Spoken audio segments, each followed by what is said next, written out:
Mugen Gainetik, ONG de Desarrollo, y Gaytu, Asociación de Gays, Lesbianas, Trans, Bisexuales e Intersexuales del País Vasco, con el acompañamiento de la Agencia Vasca de Cooperación y con el apoyo de otras organizaciones de nuestro país y de Centroamérica, trabajan para lograr que todas las personas sean libres y tengan los mismos derechos, apoyando el empoderamiento y la visibilización de las mujeres y muy especialmente de las mujeres LGBT, tanto en nuestro país como en Centroamérica. Visita sus webs mugengainetik.org y gaytu.org para conocer sus proyectos e iniciativas, trabajando por un mundo mejor para todas las personas. Buenos días, buenas tardes, buenas noches a todas nuestras oyentes. Estamos como siempre en vuestro programa favorito sobre cómic y autoras LGBT, Ilústrate, Ilústrales. Ya sabéis que nos podéis encontrar en inoutradio.com y que Ilústrate, Ilústrales tiene su propio Instagram en el que vamos colgando las imágenes de los cómics y las autoras que están en este programa. Yo soy Teresa Castro, ya me conocéis, ya no voy a repetir más mis redes ni nada, ya os voy a dejar en paz. Y nada, como siempre ya sabéis que me rodeo de grandes mujeres y estupendas mujeres, yo nunca estoy sola aquí, siempre estoy bien acompañada. Y en esta ocasión tenemos a una mujer, vamos a decir diferente, porque hasta ahora han estado con nosotras guionistas, dibujantes, autoras completas. Hoy tenemos por primera vez a una editora. Tenemos a Sandra Cental, que es la mitad de la editorial Con tinta de Me tienes, que ya hemos hablado de ella aquí. Hola Sandra, ¿qué tal? Hola Teresa, fenomenal, muchas gracias por la invitación. Yo encantada de que aceptaras, porque al final también queremos que todas nuestras oyentes tengan las diferentes versiones de lo que es el mundo editorial y vosotras jugáis un papel súper importante. Pero bueno, vamos a hablar concretamente de vosotras, ¿no? En vuestra presentación lo dejáis súper claro. Dúo de bolleras cis. Entiendo que es una declaración de intenciones directa, ¿no? De qué es lo que vais a publicar. Sí, la verdad es que tardamos en poner esa descripción porque, bueno, para nosotras como que tanto nuestra identidad como nuestra orientación sexual era un a priori, ¿no? Lo dábamos por supuesto cuando empezamos con esta aventura hace ya 11 años ahora. Pero es verdad que en los últimos años, tal como está viniendo las olas de odio y de fanatismo extremo de la ultraderecha, nos vimos como súper impelidas a de repente posicionarnos más claramente, ¿no? No solamente lo que creíamos que era ya como súper obvio a través de nuestros libros, sino a través de nuestra propia descripción. Por eso decidimos llegar a esa primera definición, ¿no? Uh-huh.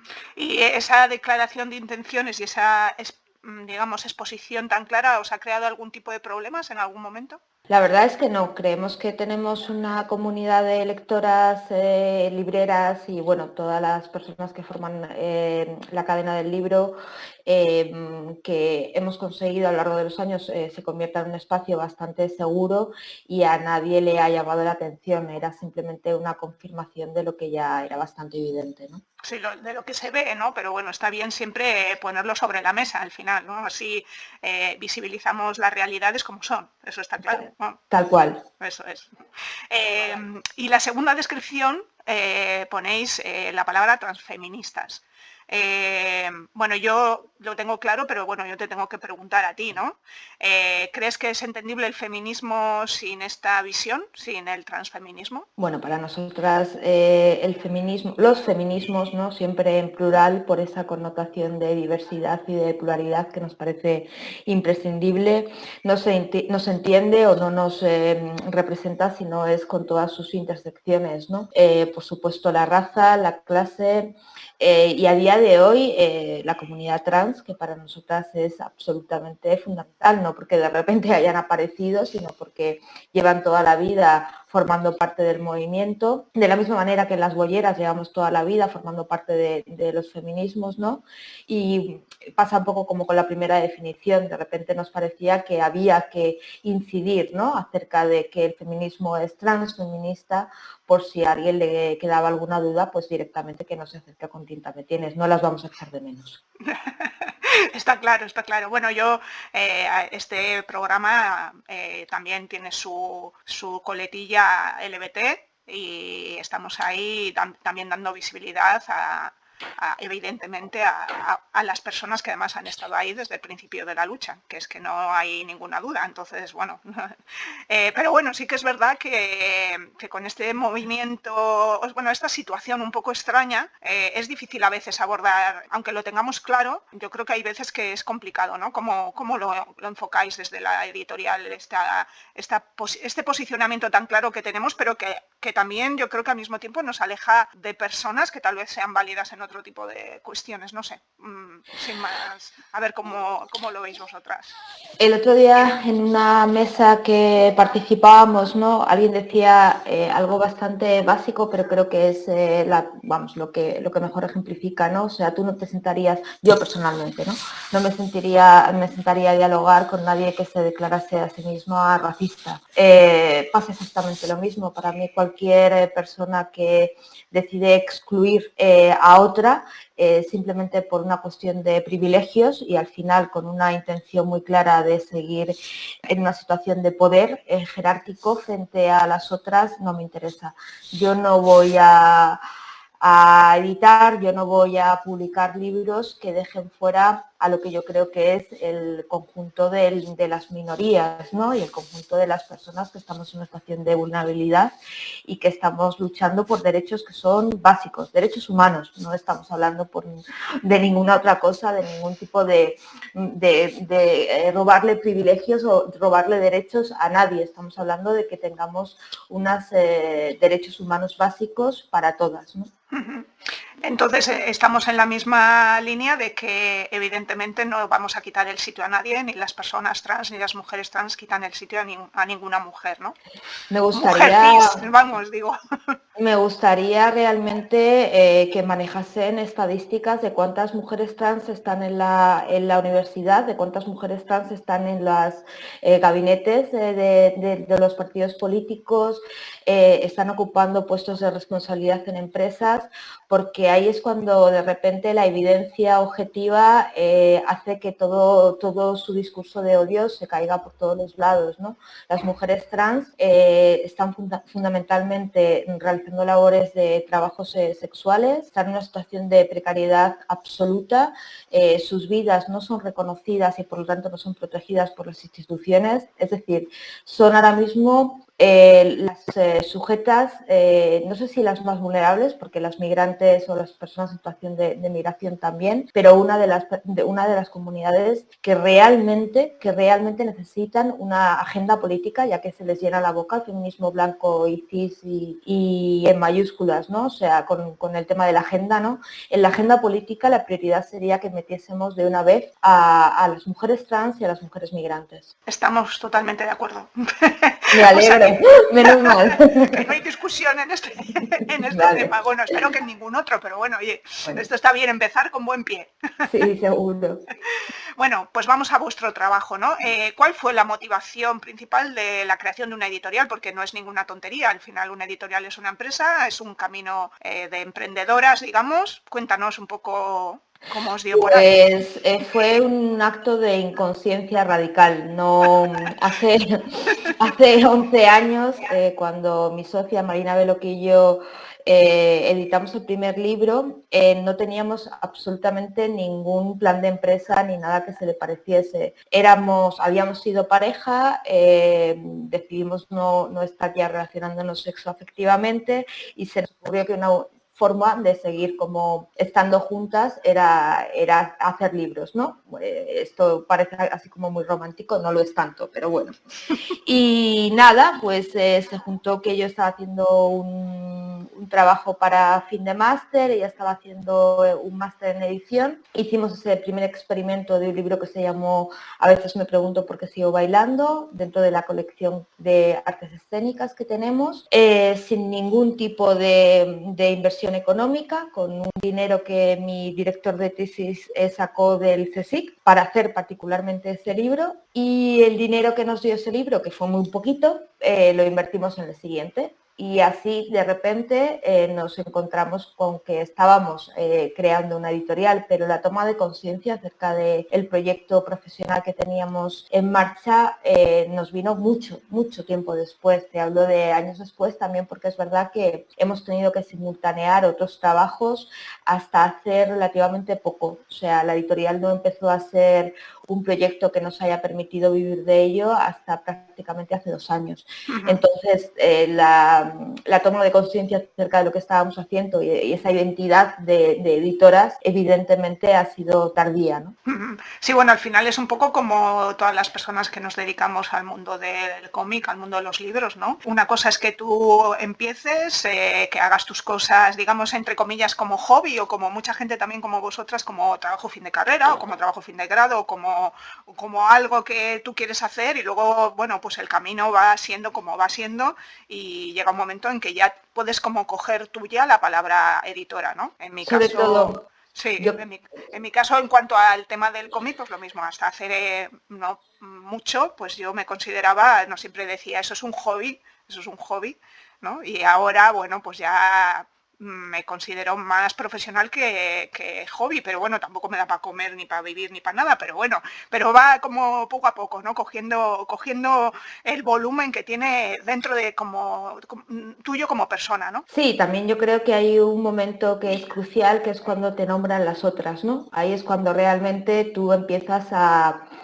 creerte lo que estás haciendo, ¿no? Yo creo que nosotras nos hemos nombrado a nosotras mismas editoras cuando el resto nos lo ha dicho, ¿no? Bueno, también en vuestra presentación aparece como básicamente que editáis libros disidentes. La palabra disidente es una definición muy amplia. No sé cómo enfocáis ese concepto. Siempre hemos dicho que somos editoras de los márgenes, primero porque hemos habitado los márgenes durante mucho tiempo, ¿no? Creo que a día de hoy seguimos siendo una editorial no solo pequeña, sino minoritaria, en el mejor de los sentidos, ¿eh?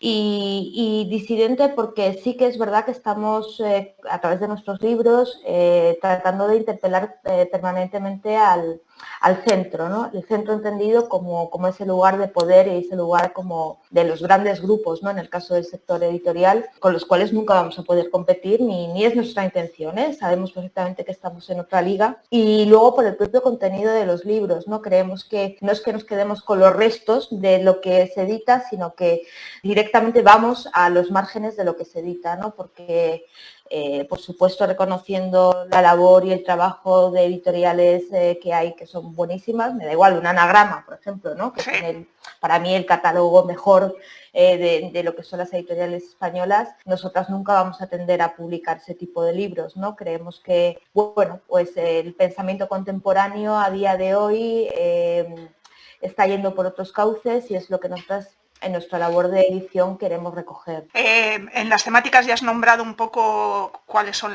vuestras temáticas, pero bueno, lo voy a leer para que nuestras oyentes lo conozcan. Sería libros LGTBIQ+, feminismos, artes escénicas y pensamiento contemporáneo. Serían vuestras líneas de trabajo. ¿Qué tienen en común esas ramas? ¿Qué consideras que tienen en común? A ver, cuéntame. Pues aunque parezca mentira y parezca una amalgama de cosas como bastante incoherentes, para nosotras cada vez más tiene una coherencia radical, ¿no? Lo que te comentaba, la propia disidencia de las autoras y de los textos en esas dos grandes colecciones que serían Escénicas y La Pasión de Mary Read, ¿no? Y luego nuestro compromiso con estar publicando aquello que realmente nos mueve, ¿no? Que realmente creemos que tiene una función no social, porque no necesariamente editamos textos con esa intención, pero que remueven un poquito, ¿no? Conciencias y cimientos y le hacen cosquillas cuando no le pegan puñetazos al sistema, ¿no? Pero bueno, vamos al meollo. ¿En qué consiste la labor de una editora? ¿Qué es lo que hacéis? Pues imagino que en un gran grupo las labores deben de estar bastante estratificadas y debe haber como mucha gente dedicada cada una a algo en concreto, ¿no? En nuestro caso, que somos 2 personas haciéndolo todo, es verdad que con una comunidad maravillosa de mujeres alrededor que subcontratamos para tareas concretas como son la maquetación o el diseño de colección o la traducción o ahora la comunicación, bueno, nosotras desde pensar las colecciones, es decir, idear los títulos, normalmente los grandes grupos les llegan manuscritos y a partir de ahí, de esas primeras lecturas, seleccionan, compran unos derechos y publican, ¿no? Nosotras es algo que a día de hoy nos está pasando ya, pero nuestro corpus mayoritariamente está formado por libros que hemos encargado. Es decir, nosotras pensamos un libro, pensamos en qué autora puede realizarlo, se lo pedimos, lo encargamos y luego hasta hace bien poco hemos hecho maquetación, corrección, por supuesto toda la gestión con la imprenta, con el distribuidor o distribuidora y las labores de comunicación un poco así como de forma autodidacta, bueno, de forma autodidacta en realidad todo, y luego las visitas a librerías y presentaciones, que no deja de ser la parte final, que creemos que es igual de importante que el resto de labores. O sea que en vuestro caso, digamos, trabajabais, ahora ya un poco menos, pero trabajabais con una idea preconcebida de esto es lo que queremos publicar, vamos a ver quién nos lo puede hacer, ¿no? Sí, porque bueno, evidentemente somos ambas grandísimas lectoras y al final, como en realidad lo que estamos editando, sobre todo en la colección de La Pasión de Mary Read, que se está dedicada a feminismo, sexualidades, LGTB, creemos que el pensamiento todavía está como emergiendo, ¿no? Es verdad que ahora hay un boom, pero cuando nosotras empezamos a editar hace 7 años esta colección, había más bien como pensamientos aislados, ¿no? Algún artículo, algún paper, ¿no? Pero nada demasiado compendiado, ¿no? Uh-huh. Entonces, por ejemplo, la colección de Amor con H minúscula paréntesis, que es una de las que nos dan más alegrías, ¿no? Son siempre volúmenes colaborativos que nosotras encargamos, ¿no? Nosotras de repente pensamos, pues el último, por ejemplo, queremos hacer un Amor 7 dedicado a rupturas y estar rotas, ¿no? Entonces seleccionamos a 10 autoras, le damos carta blanca a cada una de ellas para que escriban acerca de un poco de lo que quieran, siempre les guiamos en el sentido de hemos leído esto tuyo y nos interesaría que fueras por aquí o esto que pudimos ver, ¿no? Pero en realidad es una invitación en blanco, ¿no? Uh-huh. Y una vez nos llegan los 10 textos, lo que hacemos es editar, es decir, hacer un orden que creemos que es el lógico de la lectura, aunque luego cada cual hace lo que quiera y lee por el principio y por el final, no, pero bueno, sí que proponemos un elige tu propia aventura, que es la nuestra, ¿no? Y cerramos el libro. Y eso es la manera que hemos como explotado más. Luego a día de hoy pues ya estamos comprando derechos de títulos que no están publicados en castellano, ¿no? A otras editoriales, encargamos la traducción, normalmente solemos añadir un prólogo de una persona que pensamos que puede acompañar bien la edición en castellano, encargamos el diseño de la portada a siempre Marta Sparren, que es la persona que lleva trabajando con nosotras en diseño desde hace mucho tiempo y tiramos para adelante, ¿no? Uh-huh. Bueno, ya veo que casi todas vuestras publicaciones son colectivas, con lo que eso, lo complicado que eso es.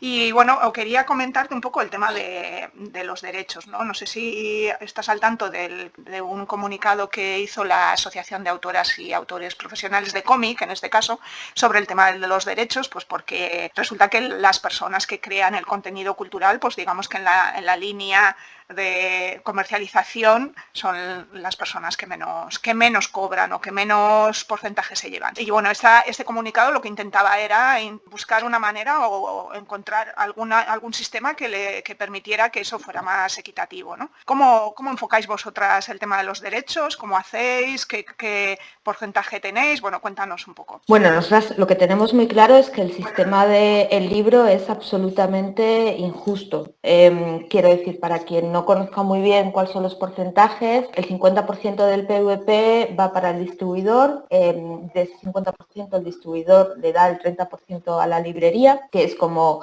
la parte del pastel más grande con diferencia. Luego hay un porcentaje que suele rondar, en nuestro caso, un 30% que tiene que ver con la pura producción del libro, es decir, ahí pagamos imprenta, diseño, traducción, derechos, y el 20% que queda es el que nos repartimos entre editoras y autora. Es decir, nosotros solemos jugar con un 12-15 para la autora y lo que resta es el nuestro. ¿Por qué ese comunicado decía cómo puede ser que las editoriales y cómo eran las editoriales y los distribuidores, ¿no? Vivan del libro y las autoras no? En nuestro caso la respuesta es porque tenemos libros de fondo, es decir, porque a día de hoy tenemos publicados casi 90 títulos, entonces una vez que tú ya has amortizado el precio de la imprenta, el precio que has pagado por los derechos y el precio que has pagado por la traducción y el diseño, ese porcentaje que venía siendo un 7 u 8 se convierte en un 37 o 38.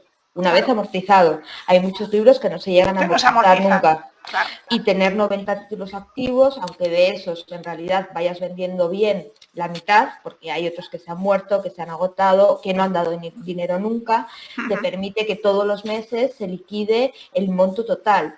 Si tuviéramos que vivir de un solo libro, como le pasa a las autoras, o de 2 libros al año, sería absolutamente imposible, pues como nos ha pasado a nosotras, que hasta el año 7 no hemos podido vivir de nuestro trabajo porque los libros que teníamos publicados no nos estaban dando el suficiente dinero, ¿no? Es un sistema a revisar, es un sistema en el que yo creo que, sobre todo el porcentaje que se está llevando la distribuidora, que al final no deja de ser, en el mejor de los casos, una empresa de transportes. Es verdad que ellos también tienen comerciales que visitan librerías, o sea, es decir, no estoy denostando completamente el papel de la distribuidora, pero creo que si miramos los porcentajes en su conjunto, para la labor que hace no puede ser que se estén llevando el doble que el autor.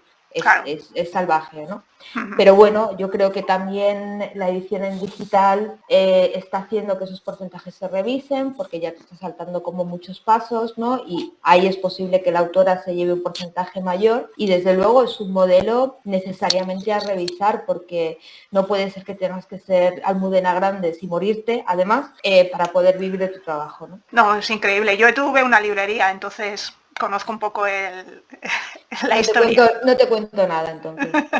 Sí, bueno, al final, bueno, digamos que yo creo que la cadena está más débil en los extremos, ¿no? La parte central, que yo creo que es las distribuidoras, son las que más ganan, pero es verdad que su estructura es una estructura logística que también tiene sus muchos inconvenientes, ¿no? No podemos olvidarnos, porque claro, el tener una distribuidora a ti como editorial te facilita mucho la vida, mucho. Bueno, yo Otra si cosa no es que tuviera... Claro. Si no tuviera una distribuidora, y además nosotros tuvimos la suerte de que justo un mes antes de que empezase el confinamiento, en el año 2020, firmamos con Machado, que es una de las grandes distribuidoras españolas, y nosotros a día de hoy estamos donde estamos única y exclusivamente porque estamos trabajando con Machado, si no estaríamos comiéndonos los mocos, ¿eh? O sea, yo no denosto en absoluto, digo que simplemente los porcentajes son salvajes. Sí, que son revisables, digamos, ¿no? Yo soy consciente porque también yo me he autoeditado y claro, la autoedición conlleva el hacer todo tú, como vosotras, cuando hacíais todo vosotras, ¿no? Entonces, claro, tú sabes que tus límites son, bueno, pues yo puedo ir a 3 ciudades, puedo estar en contacto con las 4 o 5 librerías de esas 3 ciudades que me pueden, ¿no? que pueden ser mi público, pero claro, todo lo demás lo pierdo. Es verdad que a lo mejor todo lo demás no es mi público, pero de vez en cuando no estás. Bueno, la cuestión es que la distribuidora te permite estar, ¿no? En los sitios. También tendríamos que hablar del precio del libro, quiero decir, ¿no? Hay como una reflexión que es de muchos años, ¿no? Acerca de que los libros son caros. Y yo, permíteme reírme, o sea, a mí me parece que el precio del libro, fundamentalmente en este país, está por los suelos. Dado cuáles son los costes reales del libro, quiero decir, que es que hay mucha gente detrás. Y muchas, o sea, y está una imprenta, ¿no? O sea, luego podemos hablar de cuánto se lleva la imprenta, ¿no? El papel ahora mismo que básicamente se ha convertido en un producto de lujo, ¿no? Porque hay una crisis mundial y de repente repercute, ¿no? Y los grandes grupos están comprando papel y almacenándolo como para los próximos 10 años y las pequeñas, que evidentemente no podemos hacer eso, estamos pagando las consecuencias y pagando el papel a un 20 o 30% más caro que lo pagábamos hace 6 meses, ¿no? Entonces, todo eso que no podemos repercutir en el precio final, porque claro, de repente nuestros libros no pueden pasar de costar a una media de 15 a pasar a costar 20, que realmente es lo que a nosotros nos supone. Creo que hay una cultura en este país que no entiende todavía que el precio del libro realmente es muy bajo. Entonces, para que la autora, para que todas podamos sobrevivir un poco mejor en este sector, el precio del libro tendría que subir, ¿no? Necesariamente. Igual que una entrada de teatro cuesta 25 euros y nadie se lo piensa, o un concierto cuesta 35 y nadie se lo piensa, por no ir a comparaciones más zafias como sería cuánto nos cuesta un gin tonic. Pero claro. bueno, que también es válido, ¿no? Sí, también. Al final es ocio, lo que pasa que parece que la cultura, ¿no?, siempre está en el último escalón. Pero Totalmente. bueno, estoy de acuerdo también contigo, ¿eh? Y bueno, habiendo estado dentro del mundo del libro, conoces un poco eso y dices, bueno, es que las librerías también, como no vendan la mitad de lo que tienen, es que, y bueno, y como no mantengan el stock controlado, que no les coman las novedades y 1.000 millones de cuestiones, pues eso es lo que pasa, ¿no? Que como no hay un porcentaje coherente, porque por lo menos en nuestro caso, hasta que la librería fue un poco conocida y las distribuidoras ven que funcionas, pues claro, los porcentajes no son buenos. Luego ya o puedes empezar a trabajar directamente con las editoriales grandes, por ejemplo, ¿no?, que te dan unas condiciones mejores y que no te cobran demasiado por los fondos, que bueno, pues que cuando haces en firme todas esas cosas que conocemos del mundo del libro, pues claro, o sea, dices, es que no puede ser, vamos, no sé. Para mí, vamos, las librerías son espacios de resistencia y más a día de hoy que la competencia con el monstruo de Amazon, entre Sí, las otros grandes muchos, superficies, claro. es horrible. O sea, nosotras además, si estamos en donde estamos, es gracias a que ha habido una serie de librerías, esas que íbamos a pie, ¿no? O sea, al principio de los tiempos, porque no teníamos distribuidor y porque, ¿qué coño estáis editando vosotras? No podéis ser más frikis, artes escénicas y género y sexualidad, ¿no? O sea, como que era todo como Frankenstein y esa gente apostó por nosotras, esas libreras han apostado por el catálogo de Con tinta me tienes desde el principio y nosotras de verdad, o sea, por una parte evidentemente las lectoras, pero el trabajo que han hecho las libreras con nosotras es absolutamente fundamental. No estaríamos donde estamos si no fuera por ellas. Sí, también olvidamos ahí ese punto de lo importante que es la librería y las personas que están en la librería, porque yo recuerdo, o sea, yo he leído un montón, porque en la librería necesitabas leer y saber de qué estabas hablando. Evidentemente, mucha gente que te venía a decir, o sea, a preguntarte a ti, ¿no? Y esa labor se olvida, quiero decir, en las grandes superficies nos olvidamos que esa gente que está ahí trabajando, que oye, que bastante que trabaja, pero no tiene esa formación ni el interés, ¿no?, de que te gusten los libros, de que te guste lo que te cuentan, de que estés al tanto evidentemente no puedes estar al tanto de todos los temas, porque sería una locura, pero bueno, nosotras teníamos una librería especializada en cine aquí en Donosti y claro, tenías que estar al tanto y tenías que saber, y la gente que venía sabía que tú conocías, ¿no? Y nos olvidamos de esa especialización, ¿no? Esa especialización tan importante de la gente que está en las librerías. Yo creo que las libreras son prescriptoras, o en el mejor de los casos, quiero decir, cuando la librería está especializada, cuando la librería es un proyecto, bueno, lo que estamos entendiendo, ¿no? Sí. Que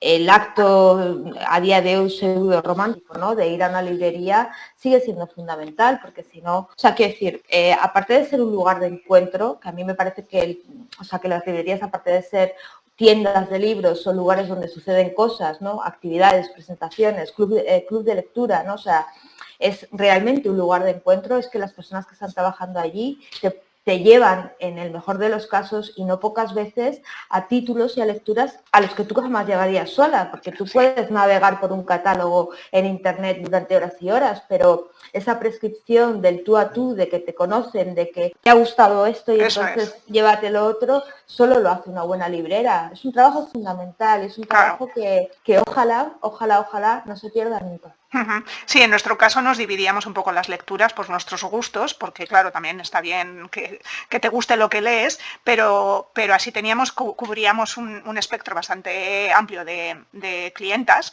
que, bueno, pues que sabías un poco por dónde iban y entonces tú tenías recursos, ¿no? Cuando te vienen, es que ahora no sé a dónde ir, no sé qué, por dónde sigo, ¿no? Oh, pues mira, aquí, mira, yo me he leído me he leído lo otro. Y bueno, eso es lo que decimos siempre, ¿no? En las grandes superficies no digo que no haya personas que lo hagan, porque yo creo que hay gente que trabaja en las secciones de librería de las grandes superficies que también lo conoce, pero bueno, pero lo que es una librería de cerca, de estar ahí, de elegir tú las novedades, de decir qué editoriales quieres recibir, cuáles no te interesan, aunque algunas te tengas que tragar porque el distribuidor te las mete, en fin, bueno, podemos hablar mucho de esto, pero vamos a pasar Muy bien.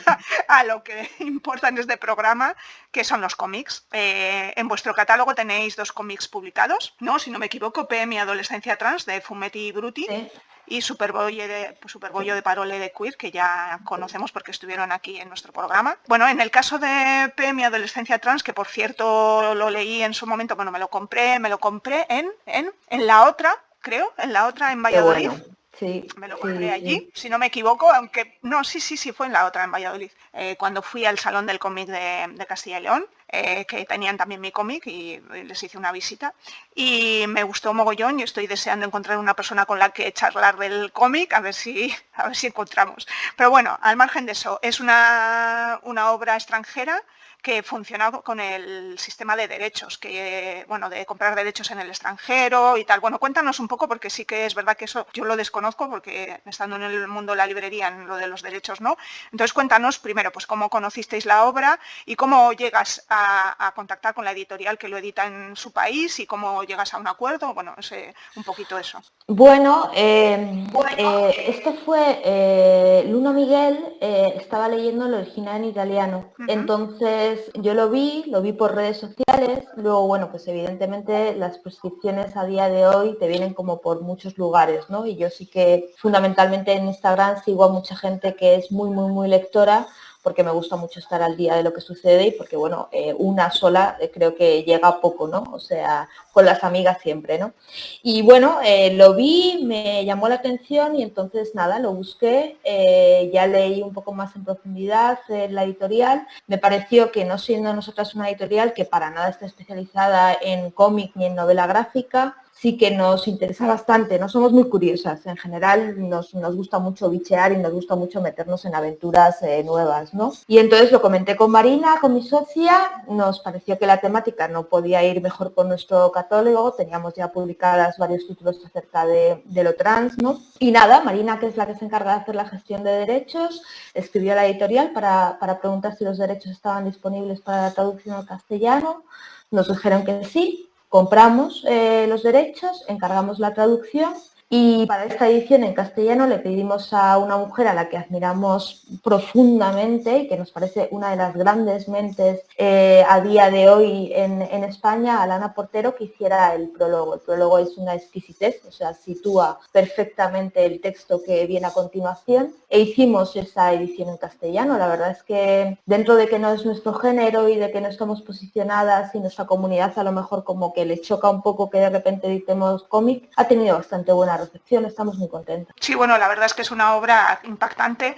No vamos a hablar de ella ahora porque nos saldríamos del tema, pero bueno, la recomendamos. Compradla. Eso es, la recomendamos desde aquí y bueno, espero poder dedicarle a la obra un programa próximamente, ya veremos, a ver. Ojalá. Eso. Y bueno, la otra obra que tenéis publicada es Superbollo, que ya nos hablaron del proceso, pero bueno, lo que has comentado, no sois una editorial expresamente de cómic, pero ¿consideras que el cómic es un medio que puede ser válido para estas temáticas en las que vosotras estáis especializadas? Yo creo que el cómic es un lenguaje absolutamente lleno de posibilidades y creo que además todo lo que tiene que ver con lo visual en una cultura audiovisual como en la que estamos inmersas a día de hoy permite que un público más reticente al texto en bruto de repente tenga una aproximación a ciertas temáticas que son un poco más arduas, ¿no? Leídas desde la teoría. Así que sí, de hecho ahora sacamos unas guías, 3 guías de un autor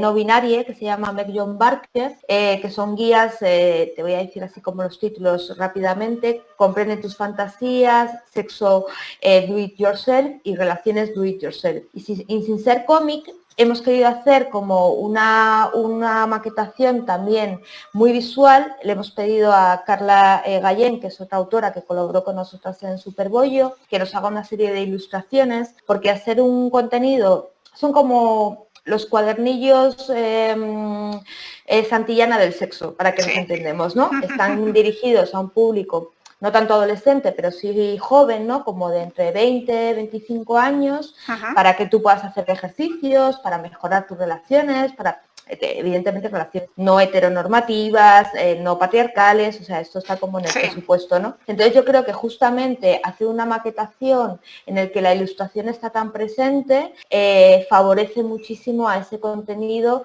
y va a hacer posible que llegue a un público que de otra manera, si fuera simplemente teórico, sería más complicado.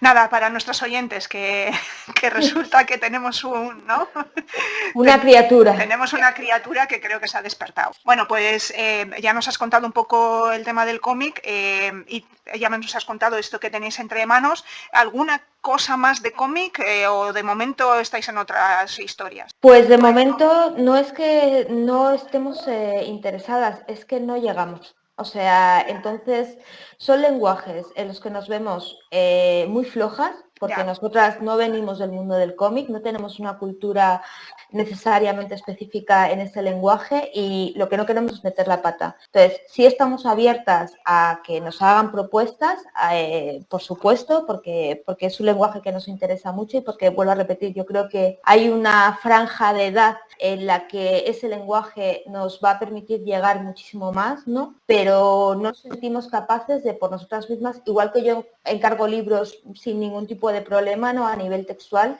no me siento capaz de hacer esa misma proposición en el lenguaje del cómic.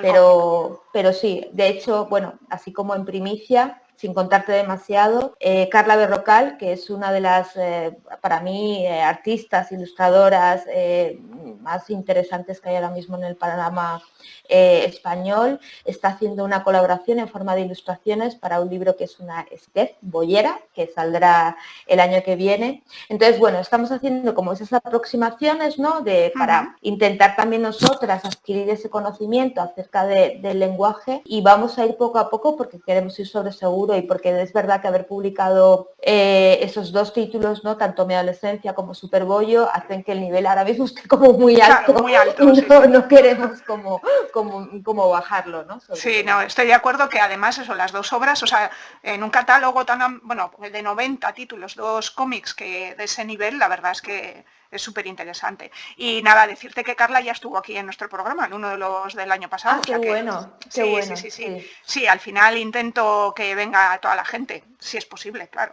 Qué maravilla. Bueno, qué maravilla. Y luego nada, ya para terminar, pues que nos recomiendes alguna lectura. Ya sé que nos vas a recomendar de las tuyas, pero bueno, sí. No.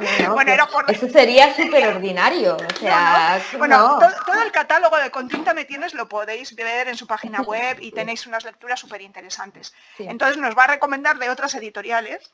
Vale, ¿de temática bollo o...? Sí, de temática bollo muchísimo mejor. Vale, pues a ver, me jode porque es de un gran grupo, pero es que para mí ha sido una imprescindible y la conocí el año pasado, o sea, no sabía de ella, que es Carmen María Machado, que es una autora estadounidense de origen latino, pero que bueno, que escribe en inglés. En La Casa de los Sueños. Una pasada. Es el libro por antonomasia. Yo creo que toda la mujer boyera que se precie debería leerlo, primero porque es una toma de conciencia radical acerca de la violencia intragénero, es decir, va en contra de esa imagen que también nos han impuesto de la buena boyera, ¿no? Como si las boyeras no tuviéramos miserias, como si las boyeras, como ya nos dejan existir, encima no podemos, ¿no? O sea, como igualmente tener que abordar ese tipo de violencias, ¿no? Esa obra, tanto en forma como contenido, a mí me voló la cabeza, o sea, me pareció absolutamente fundamental. Hay otra obra que leí el año pasado que también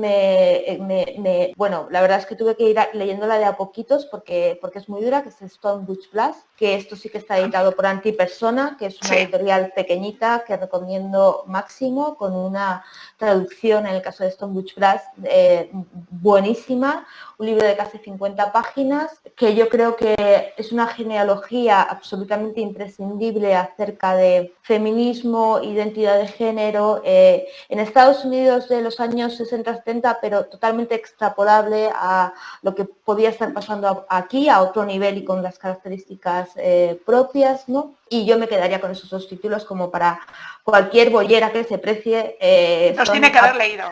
Absolutamente imprescindibles. Sí, estoy de acuerdo contigo. El de Stone lo hablé con Carla y comentamos que por lo menos yo desde mi punto de vista echaba un poco en falta, estoy de acuerdo contigo y además también me llamó muchísimo la atención cómo esa evolución que ella hace de que se siente fuera de lugar en el colectivo, ¿no? Cuando llega ya a una edad me gustó porque realmente eso sigue sucediendo, ¿no? Estamos, yo que soy de una generación bastante más mayor que vosotras, pues no sucede que de repente te estás viendo que la gente que viene de más joven te supera y encima te deja atrás. Es como, bueno, me resultó, y luego que echábamos en falta que hubiera algo parecido de una autora de aquí. Esa genealogía que tan interesante, claro, evidentemente no es la misma experiencia. Aquí estábamos en una dictadura y tenemos otra vivencia, pero sería algo que creo que necesitamos como boyeras, ¿no? Necesitamos que nos cuenten, vale, que sí que es verdad que creo que tenemos pequeños datos o pequeñas obras o artículos que están recuperando esas realidades, pero alguien que lo haya vivido, ya sé que, claro, a lo mejor estamos pidiendo mucho, ¿no? Alguien que lo haya vivido en carne propia y que sea capaz de escribirlo como esta mujer, o bueno, similar, pues me parecería el boom, no sé. Yo creo que la asignatura pendiente, y en ese sentido nosotras estamos tratando de aportar nuestro granito de arena, pero es verdad que está resultando mucho más difícil que cualquier otra cosa, curiosamente, es que haya un catálogo en castellano realmente interesante acerca de autoras bollo y títulos que directamente desde la teoría o desde la ficción refieran a esta temática, porque hay un hueco absolutamente salvaje. Evidentemente las razones son objetivas, o sea, ha habido una dictadura, ha habido un silenciamiento, la doble opresión como mujeres y como bolleras, o sea, está claro por qué ha sucedido, pero a día de hoy yo he hecho en falta muchísimo, o sea, muchísimo, un catálogo realmente de nivel, de calidad, que en España no existe. Estoy totalmente de acuerdo y bueno, al final yo creo que es una labor de todas ir encontrando esas pequeñas, ¿no? Yo lo hago un poco en el cómic, ¿no? Que lo que hago es irme ya sé que ahora lo que se mueve es de gente joven, pero da igual, los pequeños fanzines, las cosas que se están publicando, eso es un tesoro para las que vengan después, ¿no? Entonces, bueno, y hacer genealogía, quiero decir, o sea... Pero el problema es lo que dices tú, que es mucho más complicado y partimos de una realidad en la que tú cuando conoces a mujeres bolleras de una cierta generación tienen muchas dificultades para abordar esa realidad que pasaron, ¿no? Pero bueno, es que yo os compraría todos los libros. Yo estoy en ello de verdad, pero cada título me cuesta años, o sea, realmente está siendo muy complicado, pero confiamos en que poco a poco podamos ir rellenando ese hueco. A ver si es verdad. Y nada, ha sido un placer. Bueno, nos ha dejado terminar la entrevista, ¿no? Sí, la criatura. La criatura. Y nada, pues la verdad es que me quedo con ganas de charlar más. No sé, bueno, planteamos a ver otra... Cuando tengáis alguna cosa que contarnos, pues aquí estaremos encantadas. No tenemos muchas oyentes, pero son muy fieles y además están yendo a las bibliotecas y están comprando libros y cómics, que lo sé yo. O sea que... Maravilla, ha sido un gustazo de conversación. Vale, pues nada, encantada y a nuestras oyentes pues nos escuchamos en el próximo programa. Muy bien. Mugen Gainetik, ONG de Desarrollo, y Gaitu, Asociación de Gays, Lesbianas, Trans, Bisexuales e Intersexuales del País Vasco, con el acompañamiento de la Agencia Vasca de Cooperación y con el apoyo de otras organizaciones de nuestro país y de Centroamérica, trabajan para lograr que todas las personas sean libres y tengan los mismos derechos, apoyando el empoderamiento y la visibilización de las mujeres y muy especialmente de las mujeres LGBT, tanto en nuestro país como en Centroamérica. Visita sus webs mugengainetik.org y gaitu.org para conocer sus proyectos e iniciativas, trabajando por un mundo mejor para todas las personas.